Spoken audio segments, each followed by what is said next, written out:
Baruch Hashem, ça me fait très plaisir de vous voir le mercredi soir, Baruch Hashem.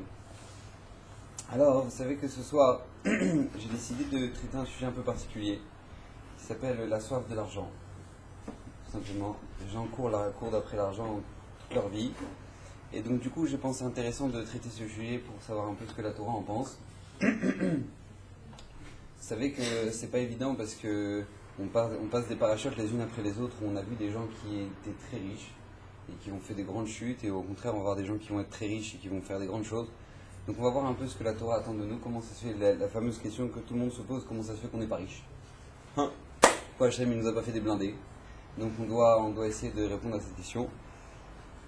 Et donc on va essayer de comprendre Bezrat Hachem. Vous savez qu'on vit dans une société où maintenant tout court après l'argent. C'est-à-dire que maintenant on peut regarder la télévision ils vont faire des émissions, et à une émission elle va se couper. Pourquoi? Parce qu'il y aura une pub, et ça va ramasser de l'argent, et une émission, même quand ils vont jouer dans une émission, ben, qu'est-ce qui va se passer? Ça va être quoi le gain final? C'est la question, combien il va gagner, combien la personne va gagner, combien la personne ça va lui rapporter, combien le premier, le deuxième, etc. Dans chaque chose, les sponsors, combien maintenant tu regardes un match de foot, tu crois que tu regardes juste un match de foot, mais au contraire, c'est complètement tout derrière est arrangé par rapport à la pub, par rapport au fait que maintenant l'image va te rentrer dans la tête, que maintenant tu vas acheter cette marque de maillot, tu achètes pas autre chose. Donc tout tourne autour de l'argent, parce qu'on est en train de traverser une génération où on voit que le rêve de chacun, c'est quoi? C'est de gagner au loto. Voilà, le rêve de chacun, c'est de gagner au loto, être tranquille toute sa vie, ne plus rien faire. Les jeunes, maintenant, tu leur demandes c'est quoi le rêve? C'est gagner au loto, la blonde et la piscine. Voilà, c'est ça leur rêve, c'est tout ce qu'ils attendent. C'est la hashkafa de la vie, c'est ça à quoi ils aspirent. Et c'est très difficile de comprendre comment ça se fait que l'homme est descendu à ce niveau-là, parce que c'est très grave. Et donc, on va essayer de comprendre, bien sûr, sans oublier que le poker. Bien sûr, pour ceux qui se font des parties de poker et qui maintenant pas shoot, ils arrêtent les études. Je ne savais pas, moi, il y a des gens qui arrêtent des études, ils sont en train de faire des études, ils arrêtent leurs études parce que tout simplement, tous les soirs, ils arrivent à se faire quelques pigeons sur Internet, et donc du coup, ils s'enrichissent plus que ce qu'ils vont gagner à la fin des études. Donc tout simplement, ils arrêtent leurs études. Pourquoi? Pour gagner de l'argent facile. C'est pas juste maintenant, on est dans une génération où les gens ils veulent gagner de l'argent. Mais quoi? Ils veulent gagner de l'argent facile. Le rêve de chacun, c'est quoi? C'est de vouloir créer une application sur l'iPhone. Ils ont créé une application, elle va être achetée 1 million. Et après, c'est tout, voilà, laisse tranquille. Notre débile, il a créé des oiseaux qui se jettent. Et ben voilà, il est devenu super riche. Et grâce à ça, il a vécu toute sa vie. Maintenant, il sait toujours rien faire d'autre que jeter des oiseaux. Mais voilà, c'est-à-dire que c'est la shkafa que nous, on voit autour de nous. Et c'est pas seulement ça, c'est que les gens aspirent à ça. Les gens, ils sont témoins de ça. C'est que les gens, ils voient ça une certaine admiration. C'est-à-dire que quand tu demandes à une personne, tu demandes, mais dis-moi, qu'est-ce que ça veut dire, voilà, cette personne, elle a réussi dans la vie. Quand tu dis maintenant ce langage-là, dans la société dans laquelle on vit, dans notre génération, on dit, voilà, elle a réussi dans la vie. Qu'est-ce que ça veut dire, elle a réussi dans la vie? Réussi dans la vie, ça veut dire tout simplement, voilà, cette personne, elle est blindée. Elle est blindée, cette personne-là, elle s'est fait de l'argent. Maintenant, la réussite dans la vie, ça dépend du nom du compte en banque. C'est-à-dire que vous imaginez un peu où on est arrivé. C'est-à-dire que ça ne dépend pas de la valeur de la personne. Ça peut être quelqu'un de très riche, mais qui frappe sa femme, qui a aucune notion de l'éducation, qui est drogué, mais il est très riche. Et bien ça s'appelle quelqu'un qui a réussi dans la vie. Rabotaï, c'est là où on est arrivé maintenant. Et elle a réussi dans la vie. Maintenant, tu peux avoir quelqu'un qui peut avoir des difficultés d'argent, mais c'est quelqu'un de très bon, c'est quelqu'un qui veut du bien, c'est quelqu'un qui est gentil. On dira cette personne-là, elle est gentille, mais on ne dira pas qu'elle a réussi dans la vie. On ne dira pas ça. Alors comment ça se fait qu'on est arrivé à un tel point, un tel niveau où maintenant c'est rentré dans la tête, c'est rentré dans la tête de tout le monde, que maintenant la réussite dans la vie, ça dépend de l'argent. Donc on va essayer de comprendre ça. Alors vous savez qu'il y a un grand problème. Parce qu'en fait, il y a une Gemara. La Gemara, elle est tout simplement dans Nida. C'est Gemara dans Nida, Daf Tet Zayin. La Gemara nous dit comme ça. Darish Rabbi Chanina bar Papa. Il a été Doresh, il a enseigné Rabbi Chanina bar Papa. Oto Malach Hamemune ala Rayon. Ce même ange qui est responsable des accouchements, des naissances, des grossesses. Là, il a ce mot. Venotel Tipa Uma Amida Lifna Kadosh Bokh. Au moment de la conception de l'enfant, qu'est-ce qui se passe? Ce malach là, il prend la goutte et il l'emmène devant le Borolam, il l'emmène devant Kadosh Baruch Hu. Et qu'est-ce qu'il lui dit? L'Ifni Ribono Shelolam. Il lui dit Tipazo Mate Alea. Il demande à Kadosh Baruch Hu, voilà, ce futur enfant là, ce futur enfant qui va venir au monde. Maté Aléa, qu'est-ce qui va se passer avec lui? Alors, le malach dit Gibor, au Khalash, est-ce qu'il sera Khazak, il sera quelqu'un de faible, il sera quelqu'un en bonne santé, il sera quelqu'un qui sera malade? Chacham Tipesh, il sera intelligent ou il sera brel? Ashir ou Ani, est-ce qu'il sera riche ou est-ce qu'il sera pauvre? Et nous dit la Gemara, Vil ou Rachaot Tzadik, mais est-ce qu'il sera Rachaot Tzadik? L'Okama. Ça on ne demande pas. Pourquoi? Tout dépend d'Akadosh Baruch Hu, tout dépend d'Hachem, sauf la crainte d'Hachem. D'accord? C'est à nous de craindre Akadosh Baruch Hu, de faire ce travail-là. Rabotai, c'est-à-dire que la Gemara, elle est en train de nous annoncer Ani ou Hachir. La personne, elle sera riche ou elle sera pauvre, c'est fixé avant la naissance. C'est fixé. Alors il y a un grand problème. Parce que les gens, ils courent toute leur vie après de l'argent. Mais ils n'auront jamais rien de plus que ce qui était fixé avant la naissance.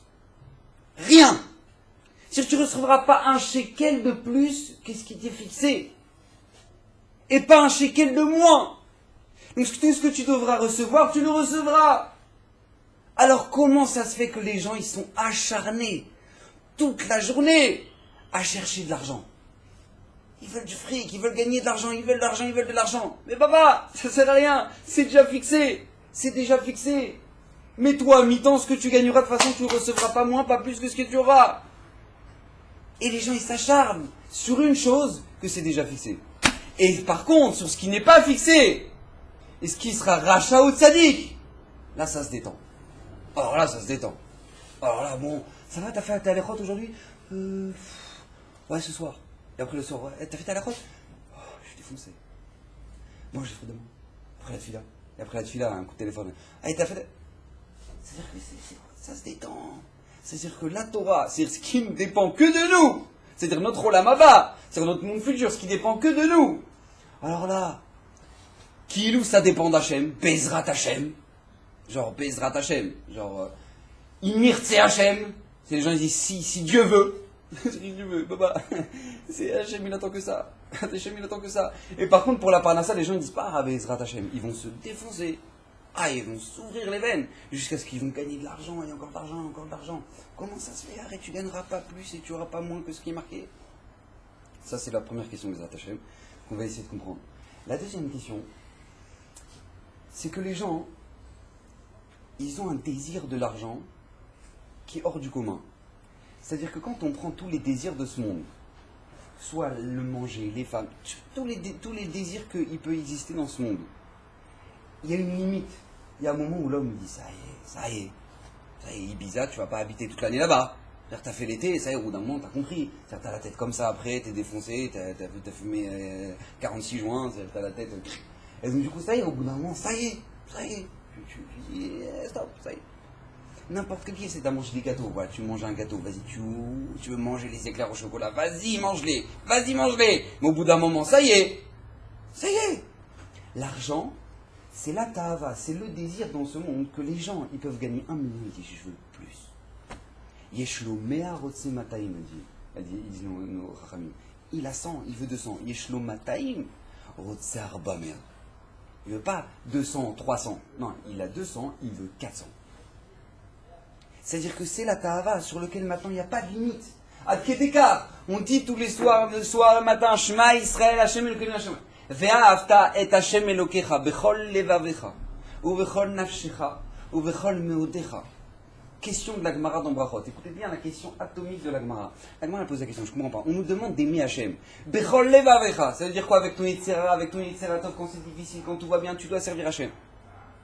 Bechol nafshecha, c'est-à-dire quoi? Tu dois être prêt à donner ta vie pour Hashem. C'est-à-dire que si Hashem, si on te demande, voilà, tu veux devenir un bon pathos ou tu veux devenir un bon juif, tu dois dire, je préfère mourir que devenir un bon pathos. C'est-à-dire que maintenant tu dois être prêt à donner ta vie pour Akadosh Baruch Hu. Ta vie! Bechol nafshecha. Continue le schéma. Ou bechol meodecha. Avec tous tes moyens. Avec tout ton argent. Demande la Gemara dans Brachot. Une question pas shoot. Je comprends pas. Si une personne, elle est prête à donner sa vie pour Hachem, à plus forte raison qu'elle est prête à donner sa vie pour son argent pour Hachem. plus forte raison qu'elle est prête à donner son argent pour Hachem. Elle est prête à donner sa vie, tu es moi. Et quoi, est-ce son argent? Non. La Gemara dit non. Il y a des gens qui sont prêts à donner leur vie, mais pas leur argent. Leur argent, ils ne lâcheront pas. Ils sont prêts à donner leur vie pour Hachem, il n'y a pas de problème. Mais le compte en banque, ah non. Ah non. Ah non, non, non, non. Ah, c'est-à-dire qu'il y a des gens, pour vous dire, j'ai eu la chance, on a ma chance de connaître des gens dans ma vie qui étaient tellement riches, pour vous dire, ils le disent eux-mêmes, s'ils voient 50 000 euros qui disparaissent sur leur compte, ils ne verraient même pas la différence. Vous savez ce que ça veut dire? Des gens qui ont 50 000 euros qui disparaissent sur leur compte, ils ne verraient même pas dans tous les trucs qu'ils font. Ah ouais, mais ils sont plus là. C'est-à-dire qu'ils ne verraient même pas la différence, à Botaï. Ils ne verraient même pas la différence. Ces gens-là, tu vas à la Beth Knesset, tu leur dis, allez, donnez pour les collègues, donnez. Le mec, il va donner, allez, 3000 shekels. Et dis-moi, tu me charries ou quoi? Ça ne te change rien, toi tu vois 50 000 euros sur ton compte en plus en mois, tu donnes 3000 shekels, ça va la tête, tu prends ma carte avec ça. Une fois, il y a un rave, il était parti chercher de l'argent à Natania. Et il arrive là-bas dans une villa de blindés. Non, une villa, un homme très riche avec la Jaguar, les Doberman, les trucs.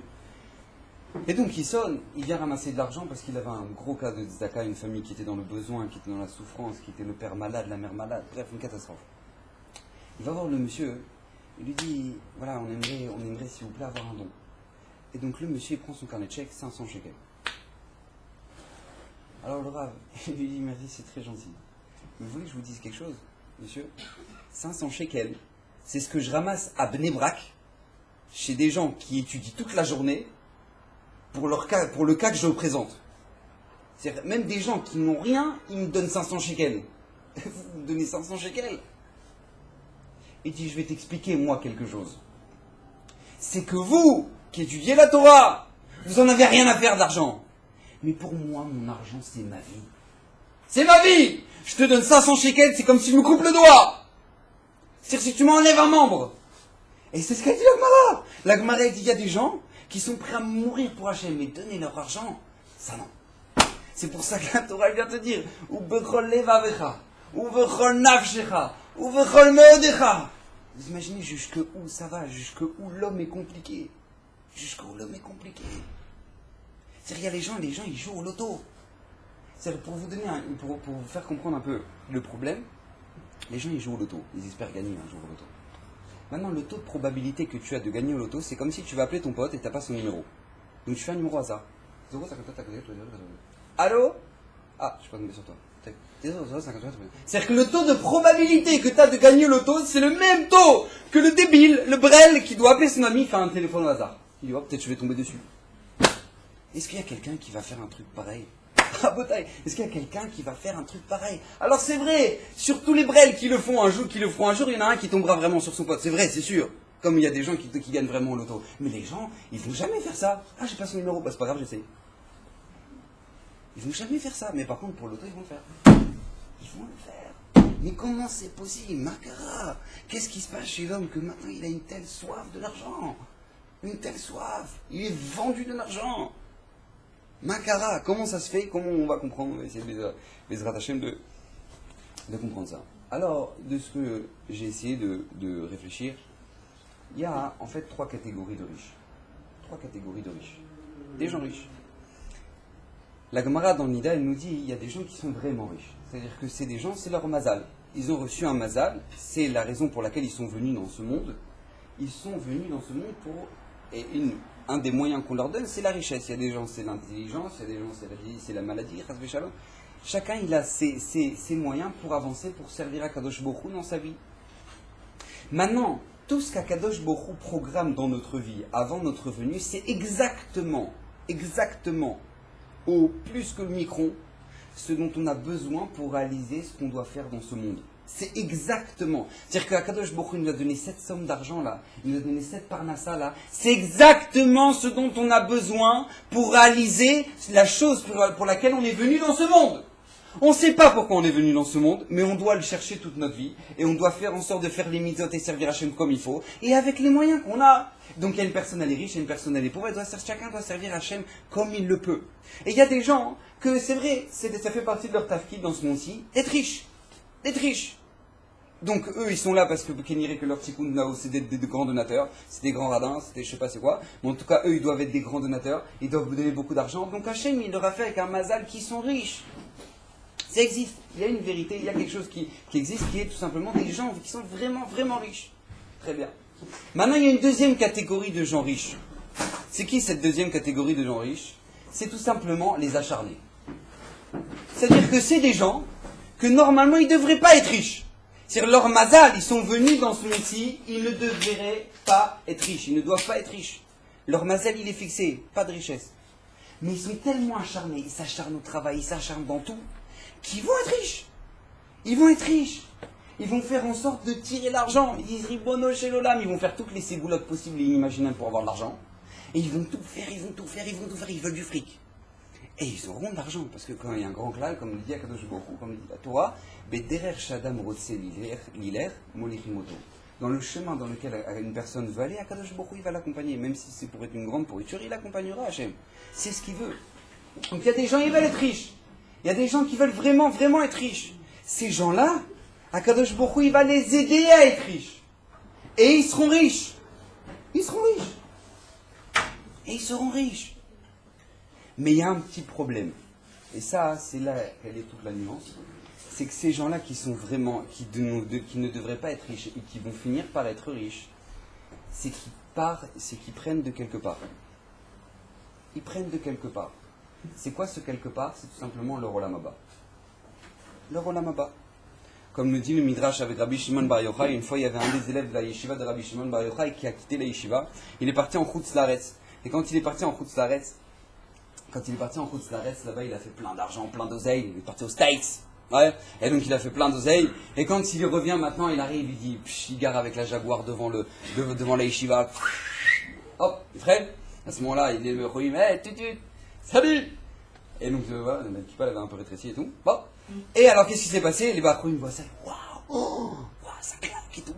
Qu'est-ce que t'as fait? Why? What do you want? C'est-à-dire que le mec il se la joue à mort quoi. Et à ce moment-là, Rabbi Shimon Bar Yochai, il voit que tous les Bachourim, ils n'arrivent pas à étudier quoi. Ils pètent un câble, ils disent purée les States, on fait de l'argent quoi. Alors Rabbi Shimon dit détendez-vous. Détendez-vous. Venez avec moi. Et donc à ce moment-là, Rabbi Shimon Bar Yochai les emmène dans une vallée. Et il dit Bika Bika, il dit vallée, remplis-toi d'or. Et à ce moment-là, remplissage de la Brinks, du ciel, qu'est-ce qui se passe? Des pièces d'or dans toute la vallée.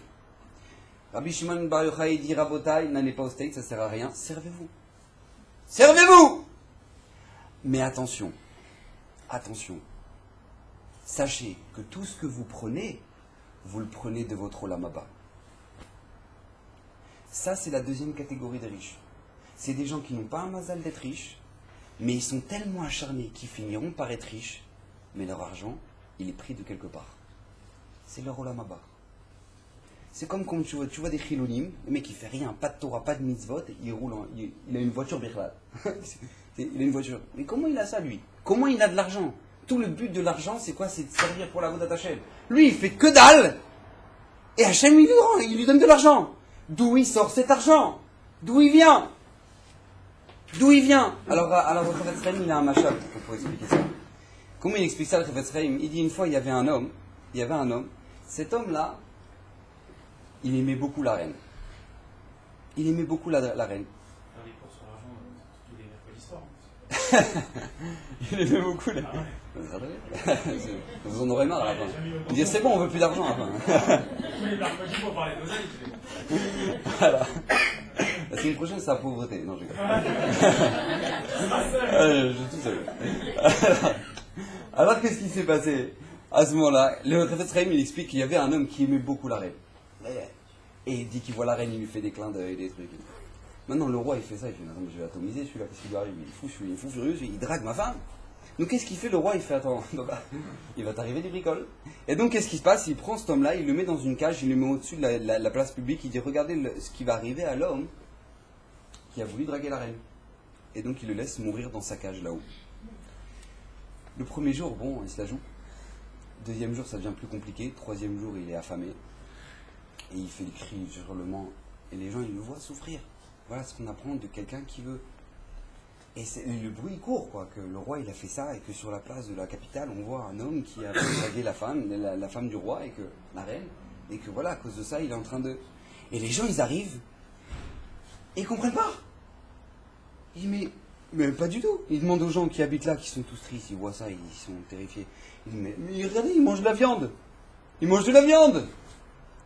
À ce moment-là les gens ils disent mais non, t'as pas compris. Il est en train de manger sa propre chair. Sa propre chair, il est en train de la manger. Il a tellement faim qu'il se mange lui-même. Il dit le Chafetz Chaim, c'est exactement ça. Comment tu peux expliquer qu'il y a des gens qui font pas Torah, pas de mitzvot, ils ont de l'argent, ils ont tout. Il dit, ça marche pas comme ça. Ces gens-là, ils mangent leur propre chair, Rabotai. Ils mangent leur Olam Haba. Ils mangent leur Olam Haba. Si toi, tu ne justifies pas ton argent dans ce monde-ci, pas de Torah, pas de mitzvot, rien. Tu es en train de te manger toi-même. Ça, c'est la deuxième catégorie des riches. Après, il y a la troisième catégorie des riches. C'est quoi? C'est tout simplement les gens qui sont riches, mais Akadosh Baruch Hu, il met l'argent en dépôt. C'est-à-dire qu'ils n'en profitent pas. On en voit dans la Torah des gens comme ça, par exemple Aman. Aman, il dit Kol ze eneno shaveli. Il était multimilliardaire, Aman. Il dit mais tout ça, moi j'en profite pas, tant que Mordechai ne se prosterne pas devant lui. C'est-à-dire que maintenant, lui, il avait tellement un problème avec Mordechai que même son argent, il n'en profitait pas. Il y a des gens comme ça. Akadosh Baruch Hu, il leur prend tellement la tête qu'en fait, ces gens-là, ils ont de l'argent, mais ils n'en profitent pas. Pourquoi? Parce qu'en fait, ces gens-là, ils ne devraient pas être riches, mais Hachem, il leur a mis l'argent en dépôt parce que tout simplement, un jour, ils auront un fils qui va devenir un Boro Yeshiva, il va recevoir l'héritage et pac, le gros lot. D'accord? Mais lui, comme lui, ça ne lui revient pas du tout la richesse, et donc tout simplement, il est riche, mais il ne va pas profiter de son argent. Ça, c'est la troisième catégorie. D'accord? C'est les trois catégories de riches. Maintenant, nous, ce qu'on doit comprendre, et on a une question, parce que selon ça, on a compris comment vient la richesse, on a une question, comment ça se fait qu'à la base, alors, pourquoi Kadosh Baruch Hu, quand il nous a fixé notre mazal à la base de notre vie, pourquoi depuis le début, Hachem ne nous a pas fait riches? Pourquoi? Qu'est-ce que ça peut faire? Allez, des petits millions. Mabaya, pourquoi Hachem ne nous a pas fait riches depuis le début? Ok, on ne veut pas manger de notre Olam Haba Chas V'Shalom, on n'a pas envie de ça, on n'est pas intéressé par ça, on n'est pas des gens comme ça, très bien. Mais pourquoi à la base Hachem ne m'a pas fait riche? Pourquoi? Alors la réponse, elle se trouve dans la Torah. C'est qu'en fait la Torah, elle nous apprend tout simplement le danger qui se cache dans la richesse. Écoutez-moi bien. Je vous prends par exemple un Rambam. Rambam, Ilchot Talmud Torah, la 8e halakha du Talmud Torah. Kol ish mi Israël chayav betalmud Torah. Chaque homme du Ham Israël a l'obligation de devoir étudier la Torah. Ben Ani, Ben Ashir, qui soit pauvre, qui soit riche. Ben Shalem Begoufo, qui soit en bonne santé. Ben Balisurim, ou qui souffre. Ben Bachour, Ben Shaya Zaken Gadol, Sheteshash Kocho, qui soit jeune ou qui soit quelqu'un d'âgé et qui se soit affaibli. Afilouaya Ani, Amid Parnes Minazaka, même qu'il est pauvre et qu'il doit taper aux portes pour avoir de l'argent. Ou Marzer à la Ptachim, il va à chaque porte, il tape aux portes. Va filou Bali, Shao Bali, même quelqu'un il dit oh, moi j'ai trop d'enfants, je dois m'occuper de ma femme. Chayav Vigvoa Lozman le Talmud Torah Bayom ou Balayla. Il a l'obligation de devoir fixer un temps le jour et la nuit. Pourquoi? C'est marqué dans le passage, vous voyez chez Neymar, Vegitabo Yaman Balayla. Écoutez bien comment le dit le Rambam. Rambam c'est un richon. Écoutez bien comment il parle. Il dit qu'il soit ani, qu'il soit pauvre ou qu'il soit riche. Qu'il soit en bonne santé ou pas en bonne santé. Qu'il soit barour ou qu'il soit vieux et qu'il n'est pas bien. C'est-à-dire qu'en fait le Rambam, il donne toujours le bon, la meilleure solution, la meilleure situation et après la plus mauvaise. D'accord? C'est-à-dire qu'il dit qu'il soit en bonne santé ou pas en bonne santé, qu'il soit jeune et bien ou vieux. Et qu'est-ce qu'il dit? Qu'il soit pauvre ou qu'il soit riche. C'est-à-dire que toujours le Rambam, ce qu'il ramène après, c'est le pire. Il te dit le Rambam, sache que le pire des choses entre être pauvre ou être riche, c'est d'être riche. Rambam te dit, c'est la pire des choses. Entre pauvre et être riche, c'est d'être riche. C'est la pire souffrance. Pourquoi? On va voir. Par la Torah Kedoshah, le Dor Amaboul, la génération du déluge. C'est quoi la génération du déluge? C'est des gens qui plantaient une fois tous les 20 ans. Plantaient leur récolte une fois tous les 20 ans. Ils étaient tous multimilliardaires, tous riches. Tous riches. Akadosh Baruch Hu, il avait donné un shefa dans le monde extraordinaire. Pourquoi? Parce qu'Hachem ne voulait pas qu'il se casse la tête à s'occuper de ce monde, des problèmes de ce monde. Donc ils avaient une bracha. C'était quoi leur ishtadlout? Tout ce qu'ils devaient faire, c'est de planter un petit peu. Mais c'est tout ce qu'ils devaient faire. Hachem, il les a tous fait riches. Il les a fait riches. Et Makara, qu'est-ce qui s'est passé avec eux? Qu'est-ce qu'ils sont devenus? C'est bon, moi j'ai mon argent, j'ai pas besoin du bon Dieu. J'ai mon argent, j'ai pas besoin du bon Dieu. Est-ce que ça vous dérange pas de me mettre la masga? Non, merci. Hachem dit quoi? J'ai pas besoin du bon Dieu. C'est-à-dire que je me débrouille tout seul. Cette génération-là qui était tellement riche, comment elle a fini? Tous tués par les eaux du Maboul. On continue, par l'achat de la semaine dernière. Sdom. Le Midrash il nous dit à Sdom, ils étaient tous ultra riches, multimilliardaires aussi. Adkedekar, ils plantaient des carottes à Sdom. Quand ils déterraient les carottes, ils voyaient des pépites d'or. Je me disais ce que ça veut dire. Et qui va planter des carottes, je fais oh, encore des pépites. Vous imaginez ce que ça veut dire, la richesse dans laquelle ils étaient? Ces gens-là qui étaient tellement riches, ils ne vont pas donner un sou à un pauvre. Ils vont arriver à nous oublier complètement Kadosh Baruch Hu. Il n'y a pas Hachem. Il n'y a pas Hachem. Même un homme comme Lot, qui était le neveu d'Abraham, pour vous dire, Lot c'était le frère de Sarah, d'accord? Le frère de Sarah Imenu. Qui eux, ils étaient les neveux et nièces d'Abraham Avinu. Abraham s'est marié avec sa nièce, Sarah. Maintenant, qu'est-ce qui s'est passé? Écoutez bien. Abraham Avinu Hachem lui dit Lech Lecha, pars. Donc lui, Lot, qu'est-ce qu'il voit? Il voit son oncle, du jour au lendemain, qui part avec sa sœur, il fait ses valises, il se barre. Il dit mais où tu vas? Tonton, où tu vas? Je pars. Où? Je sais pas. Mais pourquoi? Hachem m'a dit. Lot, il entend ça, il fait quoi? Hachem, il t'a dit? Je viens avec toi. Lot, il prend ses affaires. Hachem, il ne lui a pas parlé à Lot. Pour vous dire le niveau de tzidkout, combien il était de tzaddik Lot. Il prend toutes ses affaires, il part. Où est-ce qu'on va? On ne sait pas. Il ne pose pas de questions. Il y va. Ils arrivent en Eretz Israël, ils arrivent en Eretz Canaan. Première fois de toute l'histoire, nous dit le Midrash, qu'il y a la famine dans le monde. Il n'y a rien à manger. Hachem lui a dit, va, t'inquiète pas, je te bénirai, tu auras la bracha, le truc. Chlet. Il arrive là-bas, il n'y a rien, il n'y a même pas de quoi manger. L'autre, il ne pose pas de questions. Il dit pas, attends, dis-moi, tonton, Hachem, il t'a béni, ta truc, il est où l'argent? Il ne pose pas de questions. L'autre, il ne pose pas de questions. Qu'est-ce qu'il fait? Il descend où? En Égypte, parce qu'il n'y a rien à manger. Là-bas, en Égypte, il se passe l'événement avec Sarah. Sarah est prise par Paro, parce que tout simplement, elle était très très belle. Abraham la faisait passer pour sa sœur. Et donc, qu'est-ce qui s'est passé? Jusqu'à ce que le malach il frappe Paro et qu'il l'empêche de pouvoir toucher à Sarah. Et à ce moment-là, il en prend qu'en fait, Sarah, tout simplement, c'est la femme d'Abraham. Il rend Sarah à Abraham, ils deviennent très riches. Au moment où Lot va devenir très riche, là, il va y avoir ce qu'on appelle un pétage de câble. Comme on dit chez nous. Pétage de câble. C'est-à-dire, pour vous dire, écoutez bien, c'est marqué qu'au moment de la destruction de Sdom, où Lot, il était là-bas, les Malachim, par la semaine dernière, les Malachim, ils vont chercher Lot, ils le prennent. Là, sauf il ressort avec plus un sou. C'est les Malachim qui le tirent, il dit, mais on n'a pas le temps pour l'argent. Il repart, il sort de Sodome et Gomorrhe. Il part avec ses deux filles, sa femme qui meurt en chemin parce qu'elle se retourne. Il part, au moment où il part, écoutez bien, parce que nous dit la Torah, Ve'i beshachet Elohim et Area Kikar, lorsqu'Akadosh Baruch Hu a détruit les villes du Kikar, Ve'iskor Elohim et Avraham, Hachem il s'est souvenu d'Avraham, Ve'ishlach et Lot mitoch afecha, il a sauvé Lot de ces destructions. Ça veut dire que c'est-à-dire quoi il s'est souvenu d'Abraham? Quel rapport Abraham dans l'histoire là maintenant? Hachem il s'est souvenu de Lot, ok. Mais non, il s'est souvenu d'Abraham, il a sauvé Lot. Pourquoi? Écoutez bien ce que nous dit Rashi. Au moment où Lot est descendu en Égypte et qu'il est devenu très riche grâce à Sarah, écoutez bien, Veshama Shamar Avraham b'Mitzraim al Sarah achoti, il a entendu que Abraham il a dit que c'était sa sœur. Il a eu un nisayon Lot de balancer à Abraham. Et de dire, mais pas du tout. Lui, c'est son mari. Pourquoi il voulait faire ça? Parce que s'il tue Abraham, à qui revient tout l'argent d'Abraham? À lui. Ça vous imaginez un peu le nisayon que ça veut dire? Jusqu'où une personne, elle peut aller, une personne qui a de l'argent, jusqu'où elle est capable d'aller. C'est-à-dire que maintenant, Lot, il descend en Égypte. Au moment où il descend en Égypte, il était à la dèche, il était Mamin, Bakadosh Baruch Hu, il a dit, je me séparerai jamais de toi, Abraham. Abraham, c'est toi où je meurs. Abraham, je suis avec toi. Il arrive en Égypte, il devient super riche, lui et Abraham, parce que c'est les deux frères de Sarah. Qu'est-ce qui se passe? Il dit, mais attends, mais moi, tout ce qu'il a, Abraham, moi, je peux me le prendre pour moi. Il est déjà milliardaire, hein, mais je peux me le prendre pour moi. Si je balance à Abraham que c'est son mari, comme ça il le dit oui, et comme ça l'argent il me revient. Le fait qu'il n'ait pas parlé, c'est ça qui l'a sauvé de Sdom. Vous imaginez un peu ce que ça veut dire? C'est-à-dire qu'il a eu un nisayon, l'épreuve de ne pas balancer son oncle. Vous imaginez jusqu'où un homme il peut aller quand il a de l'argent?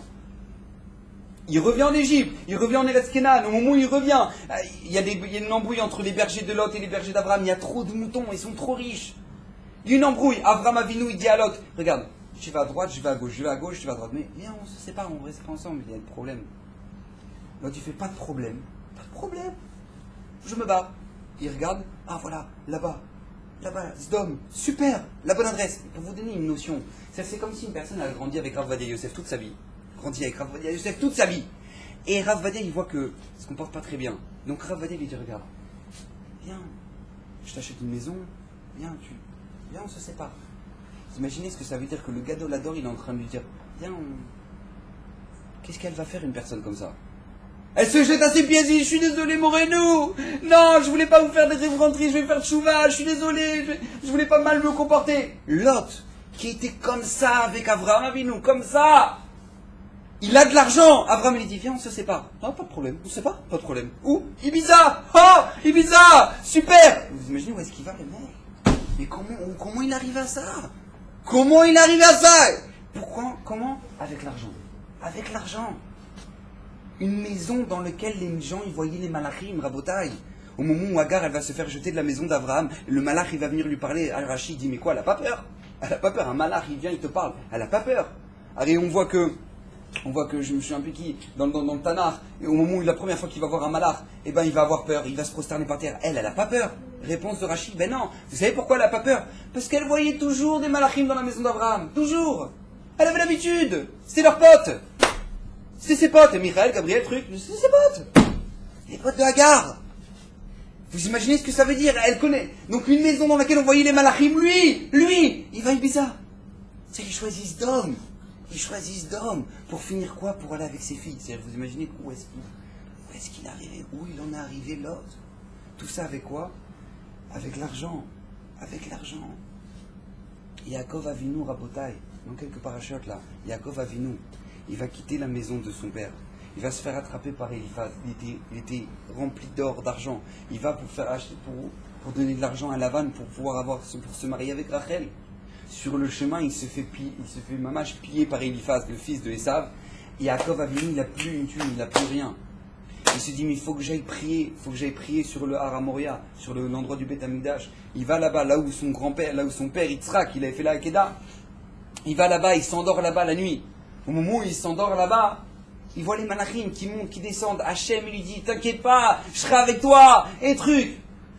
C'est-à-dire que Yaakov, il est fauché, il n'a pas une thune, il n'a rien. Il n'a plus rien. Hachem lui dit, je serai avec toi, je vais tout. Qu'est-ce que tu peux demander? Tu lui montres ce que tu veux maintenant, t'as la gold. Ouais, t'as la carte là, rac, tu la passes, tic tic, c'est bon, ce que tu veux. Demande une Lamborghini. Je voudrais une Lamborghini pour aller là-bas chez Laval, je débarque avec la Lamborghini, ça je la joue, comme ça j'ai Rachel. Qu'est-ce qu'il demande? Yaakov Avinu, qu'est-ce qu'il demande? Lechem lechol beged lilmosh. Je demande juste du pain et un habit. Pas un costard, un habit. Et pas un pour Shabbat, non, un habit. Je m'arrange avec un. Du pain, pas du boursin, du pain et un habit. Yaakov Avinu, tu peux demander ce que tu veux, baba. Tu parles avec le bon Dieu il te fait ce que tu veux, là, le chèque patoire. Ce que tu veux, tu peux de la richesse, tout ce que tu veux. Yaakov Avinu fait, ma pitov, quoi ça, la richesse, le fric? Pas du tout, je veux pas, c'est dangereux ça, c'est dangereux. Ouais, je connais le grand-oncle là, l'autre, il est parti en cake. Donc moi, non, pas du tout, moi je veux rien de tout ça, je veux quoi? Je veux du pain. Je veux pas de boursin, du pain, et un habit, c'est tout ce que je demande, c'est tout ce que je demande. C'est tout ce que je demande, c'est tout ce que je demande. Je veux pas plus que ça. Imaginez ce que ça veut dire. Et quoi? Yaakov Avinu, il était dangereux lui pour l'argent. C'était quelqu'un de dangereux. Il n'avait pas confiance en lui, Rabotai. Il n'avait pas confiance en lui, Yaakov Avinu. Ad Kedekar, le Ham Israël, au moment où le Ham Israël va sortir d'Égypte, ils vont traverser la mer. Nous dit la Torah, nous dit le Midrash, la Gemara, que ce qu'ils ont récolté comme argent, comme or et argent au moment de la traversée de la mer, c'était plus que ce qu'ils ont récolté en Égypte. Parce qu'ils sont partis avec des chars en or et des trucs, des diamants. Ils étaient là sur le bord de la mer, ils voyaient une vague de diamants. Vous imaginez ce que ça veut dire? Vague de diamants. On ne sait même plus où les mettre, on n'a plus de poche. On est blindés. C'est comme les enfants, là, le bar mitzvah, dans les bar mitzvah, ils mettent tous les bonbons dans les poches et tout ce qu'ils peuvent. Ouais, c'était comme ça, ils mettaient des diamants, les trucs. Ah, celui-là est le plus gros. Hop, je jette là, hop. C'est-à-dire qu'ils étaient comme ça, en Israël, ils étaient blindés. Rabotai, qu'est-ce qu'ils vont faire avec cet or? Qu'est-ce qu'ils vont faire avec cet or? Un veau d'or, au moment le plus ultime de l'histoire de l'humanité, qui est le don de la Torah. Et nous on dit, waouh, franchement les mecs, ils ont exagéré ça, hein, quand même. Allez, faut pas abuser, ça va, ça pète pas un câble, t'as de l'argent, ça va, détends-toi. La Torah te dit, non, Rabotai, tu ne peux pas avoir confiance en l'argent, tu ne peux pas. Combien on va te ramener de preuves? Et combien on doit vivre ça, nous encore, maintenant? Une fois le Chafetz Chaim, il y a un de ses élèves au Chafetz Chaim, écoutez bien, les chers, ça va vous choquer. Hein. Attention, je vous avertis, ça va vous choquer. Le Chafetz Chaim, il a entendu un de ses barous, un de ses élèves qui a reçu un héritage, son père il est mort, il a reçu un héritage, il est devenu millionnaire. Millionnaire en roubles.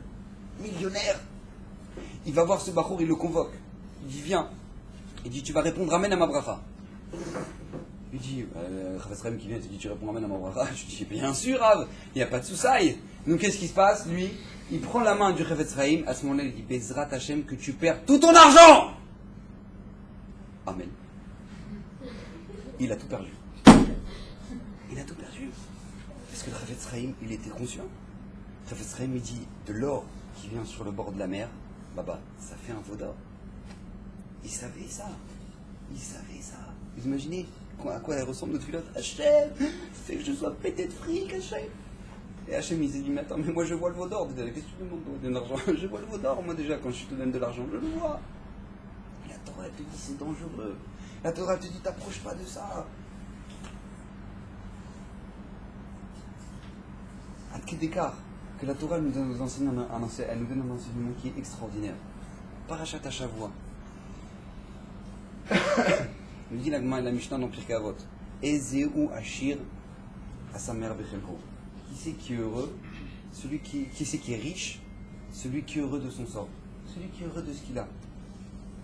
Écoutez bien, Parashat Shavua, Ephron. Avram Avinu, il doit acheter Marat HaMarpela. Il va voir Ephron, le propriétaire du terrain, il lui dit, voilà, je voudrais t'acheter, s'il te plaît, Marat HaMarpela. Il lui dit, mais c'est quoi cette grotte là? Mais non, ma petite soeur. Allez, je te la donne, tiens, allez, cadeau. Qu'est-ce qui va se passer? Écoutez bien, c'est bien ce qui est marqué.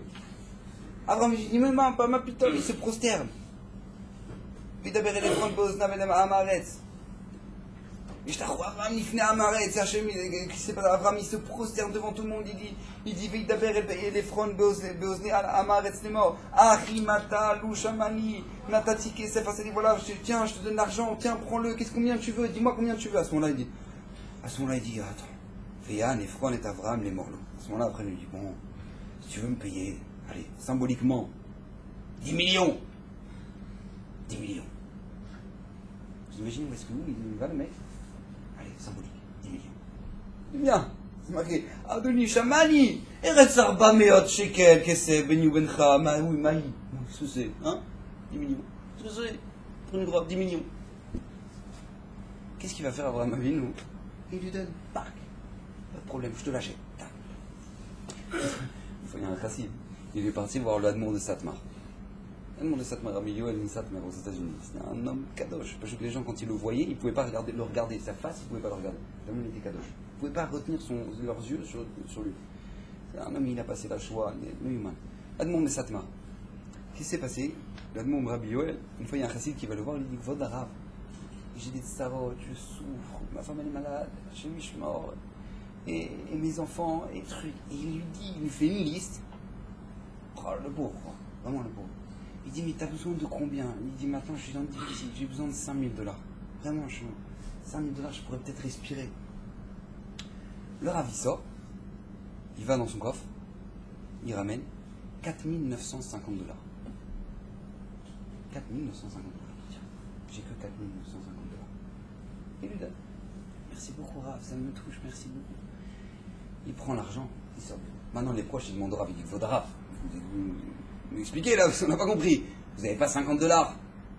C'est rajouter 50 $, vous avez 5 000 $. C'est Maya, quoi. C'est non. 4 950 $.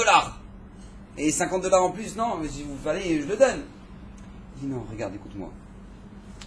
Si moi, je lui avais donné $5000, il serait sorti, il se serait dit, oh purée, j'aurais dû demander 6000. Parce que je lui ai donné 5000. Donc lui, il aurait eu le sentiment, ah, peut-être que le Rav, j'aurais dû demander peut-être 5000, 6000, le Rav, il m'aurait aidé pour 6000. Mais si moi, je lui donne 4950, ça veut dire que les 5000, je les ai pas. Donc lui, il ressort, il dit, ah, j'ai bien fait, le Rav, c'est pile ce que le Rav, il avait. Au moins, je lui ai donné une bonne argacha. Alors que Avraham Avinu, quand il a payé à Ephron 400 shekels, c'est-à-dire qu'il a payé les 10 000, quand il a donné l'argent, Ephron, il s'est dit, purée, il les a. Toute sa vie, il s'est dit, mais comment ça se fait que j'ai pas demandé plus? Toute sa vie, il s'en est voulu, le clochard. Il s'est dit, mais purée, comment ça se fait que j'ai pas demandé plus? J'aurais dû demander plus. Et j'ai pas demandé plus. Vous imaginez, où est-ce qu'un homme y va? Comment un homme, il peut souffrir? Et je le mets à Rotsemataïm, il a 100, il veut 200, il a 200, il veut 400. Alors, Botaï, c'est qui le plus grand clochard? Celui qui a 100 ou celui qui a 200? C'est celui qui a 200. Parce que celui qui a 100, au moins, bah, il lui manque juste 100. Mais celui qui a 200, il lui manque 200. C'est-à-dire qu'il est 2 fois plus pauvre que le premier. Vous imaginez un peu où est-ce que ça va? Et la Torah nous dit, la Torah nous apprend, elle nous dit comment on doit savoir gérer. Comment on doit savoir gérer. Elle nous donne un exemple, des exemples de gens qui étaient multimilliardaires. Et qu'est-ce qu'ils ont fait de leur argent, Rabotai? Qu'est-ce qu'ils ont fait de leur argent? À commencer par Avraham Avinu. Avraham Avinu, c'était une personne qui avait beaucoup besoin d'argent. Beaucoup, beaucoup, beaucoup. Il avait beaucoup de dépenses. Parce que pour donner à 3 Arabes, abattre 3 veaux, pour leur donner la langue à chacun, ça revient cher les repas. Ouais, ça coûte cher les repas. C'est pas du coca, lui, qui donnait. D'accord? Donc lui, ça revient cher les repas. Il avait besoin d'argent. Alors il y a une question. Avraham Avinu, au moment où il descend en Égypte, qu'est-ce qui se passe? Paro, il enrichit avec Sarah, etc. Il dit, je sais pas que c'est ta femme, tiens, rac! Il le rend millionnaire. Il revient en Égypte. Et là, il prend l'argent. Avraham Avinu, il prend l'argent de Paro. Il prend tout son argent. Merci beaucoup, j'accepte le cadeau. Il repart. Il repart en Eretz Kenan. Par contre, une fois que Avraham Avinu, il va faire la guerre. Il va faire la guerre contre les 4 rois, là. Il y a 4 rois qui ont fait la guerre contre 5. Après, Avraham Avinu, il va partir tout seul avec Eliezer pour aller faire la guerre contre ces 4 rois. Il va gagner. Il va finir multimilliardaire, parce que c'est lui qui va gagner tout le butin. Donc Avraham Avinu, quand il va revenir très riche de cette guerre-là, le roi de Sdom, il débarque, qui avait perdu la guerre. Le roi de Sdom, il dit, Avraham, garde notre argent, s'il te plaît, juste. Rends-nous les âmes de tous ceux que tu as capturés. À ce moment-là, qu'est-ce qu'il fait, Abraham? Il lève les yeux, il dit, moi, c'est un fil jusqu'au lacet d'une chaussure. Moi, je prends rien de tout ce que j'ai gagné de cette guerre. Je prends rien. Je touche pas. Demandez mes farchim, j'ai pas compris. Abraham Avinu, il est descendu en Égypte, il a pris tout l'argent de Paro. Pas de problème, je prends l'argent. Là, il arrive, il a fait la guerre. Et il prend pas l'argent. Mais pourquoi? Pourquoi il ne prend pas l'argent? Parce qu'Avraham Avinu, l'argent n'avait qu'un seul but, sanctifier le nom d'Hachem. Pourquoi? Je vous explique en 2 secondes. Avraham Avinu, quand il descend en Égypte, il était pauvre. Parce que la preuve, il n'avait rien, c'était la famille en Égypte. C'était la famille en Eretz Kenan. Donc lui, il descend en Égypte. Maintenant, lui, il s'arrêtait à des étapes, nous dit la Gemara. Il s'arrêtait, le Rashi, il nous ramène des étapes. Il s'arrêtait à des étapes avant de descendre en Égypte. Maintenant, quand il revient d'Égypte, il revient millionnaire. Les gens, ils vont me poser la question, ils disent, mais Abraham, c'est toi? Mais d'où tu sors tout cet argent, là, tout ce bétail, d'où tu sors tout ça? D'où ça vient? Alors lui, Abraham avait dit, bah, ça vient de Paro. Tiens bon, pourquoi Paro? Qu'est-ce qu'il t'a fait, Paro? En général, Paro, il prend plus l'argent des autres qu'il en donne. Ça veut dire quoi, ça? Il a dit, oui, parce qu'il a pris Sarah. Quoi, il a pris Sarah, ta femme? Alors, mais non, elle est là, Sarah. Il dit, non, je t'expliquais. Sarah, elle est partie chez Paro. Elle a amené un malard. Le malard, il l'a frappé. Et du coup, qu'est-ce qui se passe? Il m'a donné de l'argent. Quoi, c'est pas vrai, il a fait ça. Et les gens, ils voyaient quelqu'un d'où chercher incroyable, Avraham, Avinu, quoi, Sarah, c'est tout ce qui s'est passé. Avraham, il dit, attends, c'est pas tout. Il m'a même donné sa fille, Agar. Agar, c'est sa fille. Il m'a donné comme servante. Il a dit, vaut mieux, ma fille, que tu sois servante chez Avraham Avinu que tu sois une reine, une princesse. Il m'a donné sa fille. Donc Avraham Avinu, pourquoi il avait besoin de cet argent? Pourquoi? Pour montrer qu'il y a Hachem dans le monde. Pour montrer qu'il y a Kadosh Baruch Hu dans le monde. Mais au moment où Avraham Avinu il va faire la guerre contre les rois de Sdom, qu'est-ce qui va se passer? Qu'est-ce qui va se passer chez ces rois-là? Dis-moi, le roi de Sdom, tu sais qui c'était? T'imagines, c'est le maire de Cocoon. C'est-à-dire que c'est le mec, il a la tête à l'envers. Ouais. C'est-à-dire que d'un coup, le mec, il arrive dans le grand bal chesed. Oh, Avraham Avinu, garde l'argent, donne-nous les gens. Garde ton argent vraiment, tu l'as mérité, tu as fait la guerre, oh, donne-nous. Mais la Mishnah nous dit dans Pirkei Avot que c'est lui qui dit Sheli, Sheli, Shelcha, Shelcha. Ouais. Moi je fais ma vie et toi tu fais la tienne. Elle dit ça, c'est Midat Sdom. C'est les gens de Sdom qui réfléchissent comme ça. Donc le roi de Sdom a plus forte raison. Là d'un coup tu vois le roi de Sdom, il arrive et dit non, Avraham, s'il te plaît, garde l'argent, donne-moi les âmes. On veut juste rentrer à la maison. Où il sort lui? Où il sort? Il sent mauvais celui-là, ça fouette. Avraham Avinu, il a vu ça, il a dit il n'y a pas de problème, j'ai compris toi ton petit jeu. J'ai très bien compris à quoi tu joues toi. Le roi de Sdom, il voulait dire tu sais quoi, je te laisse tout l'argent. Comme ça, moi, j'aurais le mérite de dire, bah ouais, tu sais, Avraham Avinu, hein, tous ces taureaux là, qui fait la shrita pour tous ses invités, c'est avec mon fric, c'est avec mon fric. Il va faire la guerre, il tue tout le monde, et après maintenant, avec son argent, il fait du chesed. C'est ça qu'il voulait faire, le roi de Sdom. Il voulait faire du chilul Hashem avec l'argent qu'Avraham Avinu il a gagné. Quand Avraham Avinu il a dit ça, il a dit, moi, je veux rien du tout. Velo Tomar Ani et Charti et Avraham, pour pas que tu puisses dire, j'ai enrichi Avraham Avinu. Tout le but de l'argent de chez Avraham Avinu, c'était pas pour son intérêt, c'est pas pour partir en vacances, c'était pas pour aller à Elad, c'était pas pour aller en France, c'était pas pour aller aux States, c'était pas pour... L'argent, c'est pour sanctifier le nom d'Hachem. Première leçon du milliardaire de la Torah, de chez nous. De chez nous. Et Yaakov Avinu, numéro 2. Yaakov Avinu, il arrive, il ressort de chez Lavan, même s'il a demandé à avoir des choses toutes simples. Yaakov Avinu, il ressort de chez Lavan. Pour nous dire, le Midrash nous dit, il avait des milliers de chiens qui gardaient ses troupeaux. 30 000, je crois. 30 000 chiens pour garder ses troupeaux. Ça, vous imaginez un peu le troupeau. C'est-à-dire que c'est la Brinks. Il voyageait, c'était les lingots. C'est-à-dire qu'Yaakov Avinu, il était multimilliardaire. Qu'est-ce qui s'est passé? Qu'est-ce qu'il a fait avec cet argent? Qu'est-ce qu'il a fait avec cet argent? Nous dit la Torah, il en a fait un petit tas d'or. Ça, hein? Il a appelé Avraham. Et ça, tu peux venir? Tu peux venir, s'il te plaît? Je voudrais parler. Il a fait venir Essa, il a dit, Essa, tu sais, papa, maman, papy, mamie, ils sont enterrés à Hebron. Et là-bas, il reste encore une place. Il reste encore une place. J'aimerais bien la voir. Alors Essa avait dit, bon, qu'est-ce que tu proposes? Ben voilà, ça. Ça Mais bien sûr, prends-la la place. C'est-à-dire que toute sa fortune, Yaakov Avinu, toute sa fortune, c'était pas pour s'acheter des Porsche, c'était pas pour claquer dans les fringues, c'était pas pour ça. C'était pour une seule chose. Une seule chose. S'acheter un studio de 2 mètres sur 1 mètre à Marat Marpella. C'est tout ce qu'il voulait. C'est tout ce qu'il voulait. Si vous imaginez un peu, le mec il a fait fortune. Imaginez-vous, ici, Ashdod, le mec il a fait fortune. Il a fait fortune, il était en galère, il vivait dans un studio, il était à la dèche, il mangeait des pâtes tous les jours et vraiment il galérait. Galère de chez galère. Et maintenant, qu'est-ce qui passe lui? Il fait une grosse affaire, il gagne des millions. Qu'est-ce qu'il va faire avec cet argent? Pose la question. Il va s'acheter un appartement à la marina, et puis il va s'acheter une voiture, il va s'acheter le truc. Il va claquer, quoi, il va claquer. Qu'est-ce que vous pensez? Celui qui gagne son argent, et il va à Aramenuchot à Yerushalayim, il va au cimetière à l'entrée, il dit voilà, c'est-à-dire j'ai gagné mon petit pactole là, j'habite dans le studio à Ashdod, j'ai gagné mon petit pactole. Voilà, je voudrais juste avoir une bonne place à côté du carré des Tzadikim. Je voudrais juste me payer une bonne place à côté. Voilà, j'ai tout l'argent, voilà, tout ce que j'ai gagné. Je vous pose la question, il est normal à vos yeux celui-là? Il est normal à vos yeux celui-là? Ça c'est Yaakov Avinu. Ça c'est Yaakov Avinu, Rabotai. Ça c'est Yaakov Avinu. Pour vous dire, Ad c'est marqué dans la Parashat Naso.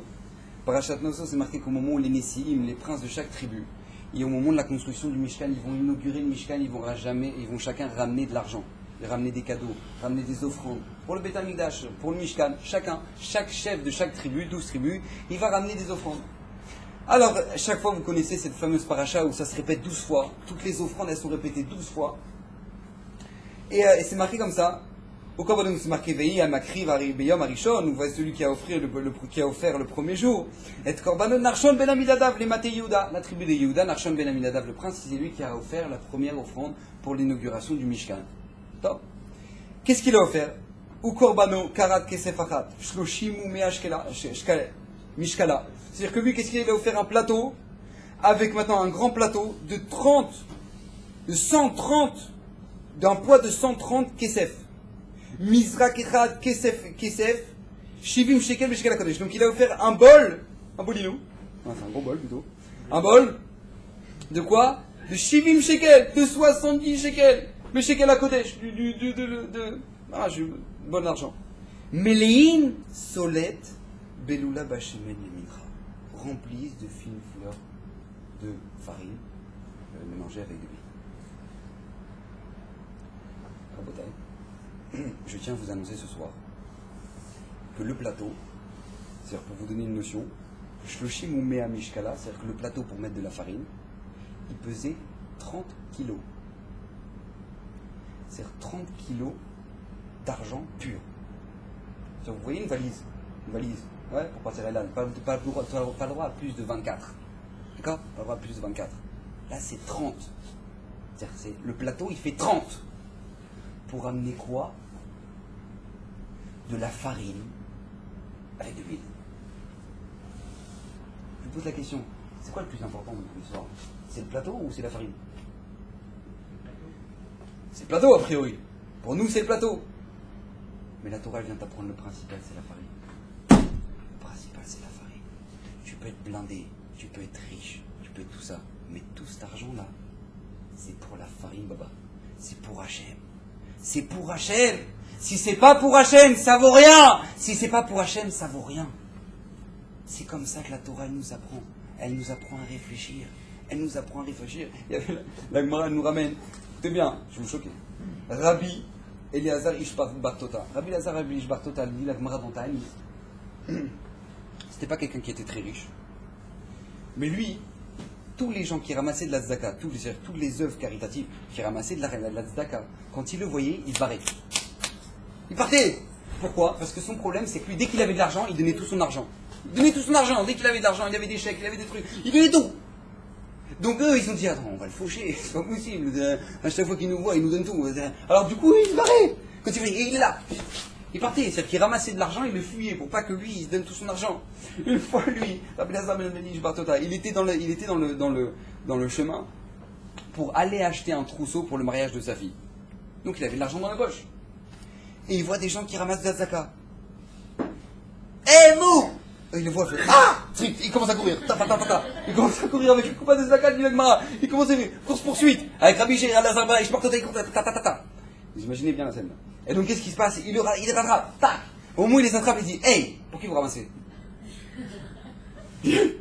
Raph! Je vous ai vérité, on ramasse pour une orpheline qui n'a pas le papa, qui n'a pas le maman, et elle est là. Tenez, pac, il donne tout son argent. Il dit, c'est plus important que ma fille.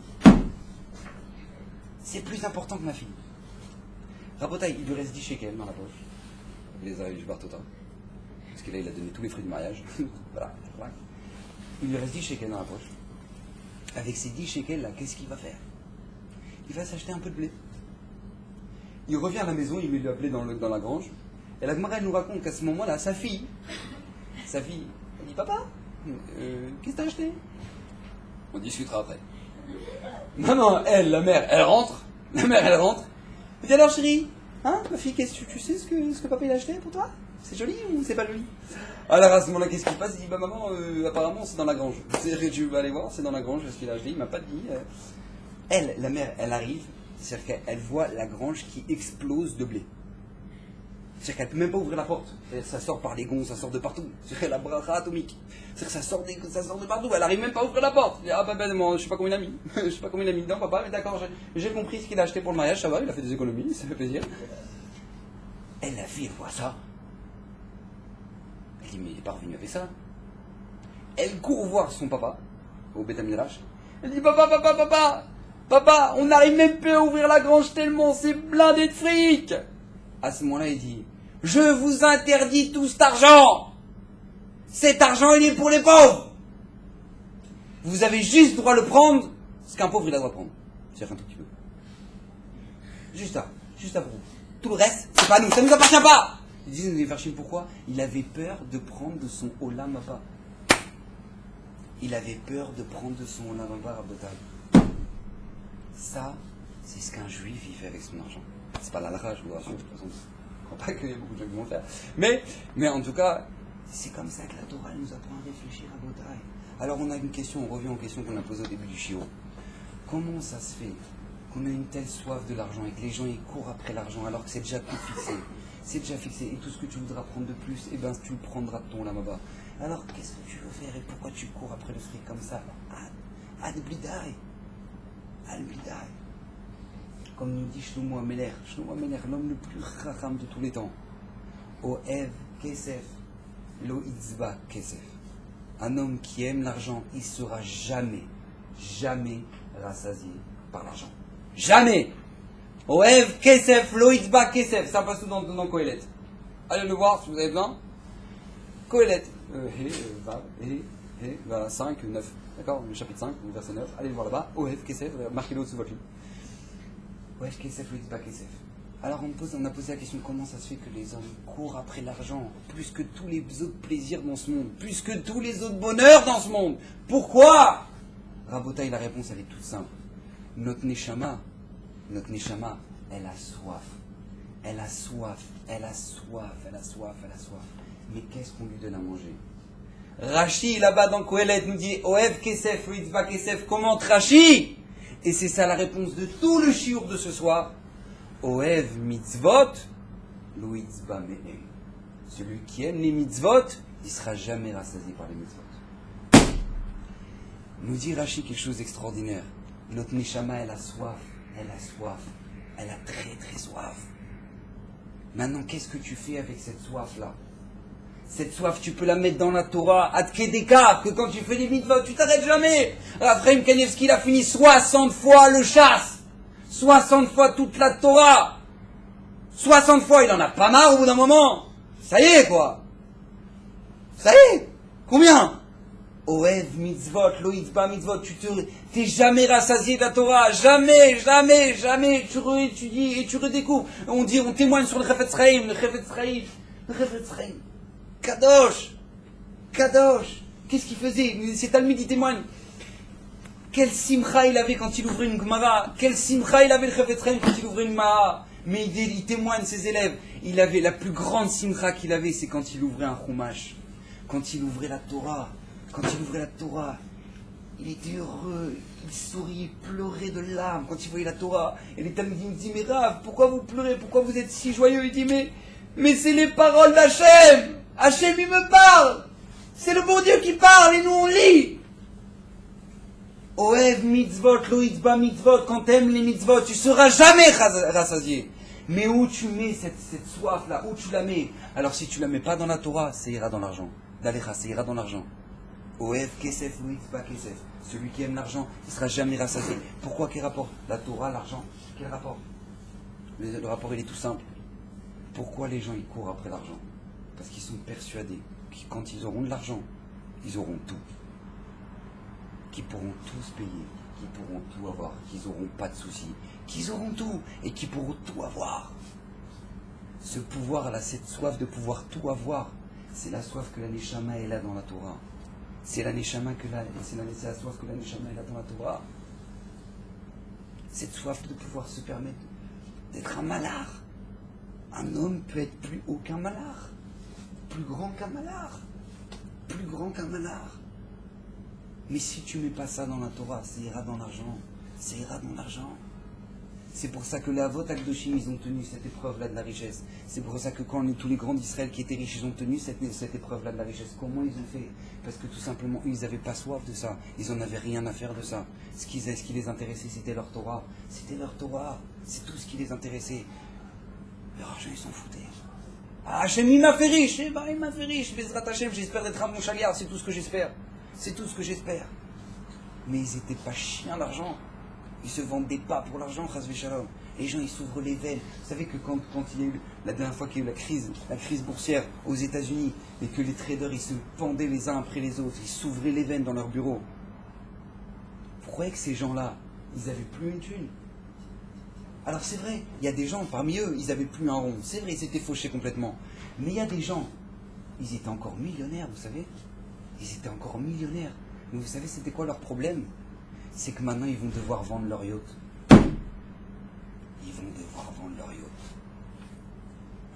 Problème.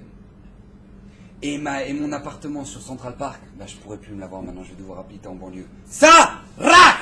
Le mec, il s'ouvrait les veines. Il préférait mourir que de vivre avec moins d'argent. Il préférait mourir. Il y a des gens qui sont morts, des traders qui sont morts, ils étaient encore riches. Mais ils préféraient mourir que de vivre avec des moins grands moyens. Hachem Ishmor Aleinu. Hachem Ishmor Aleinu. Ezeu Hashir Asamear Bechelko. Celui qui est riche, celui qui est heureux de ce qu'il a. C'est le plus grand bonheur qu'on peut avoir. Bezrat Hachem, qu'Hachem puisse nous aider à avancer dans la Torah des Mitzvot, qu'on puisse utiliser notre argent comme il faut. On n'en demande jamais trop. Et puis que Bezrat Hachem, que Kadosh Baruch Hu nous donne la bracha dans ce qu'on a. C'est ça le principal. C'est que dans ce qu'on a, Hachem nous envoie la bracha. On est la bracha dans tout ce qu'on fait. Et que Kadosh Baruch Hu nous protège et qu'il nous fasse venir Mashiach Bezrat Hachem.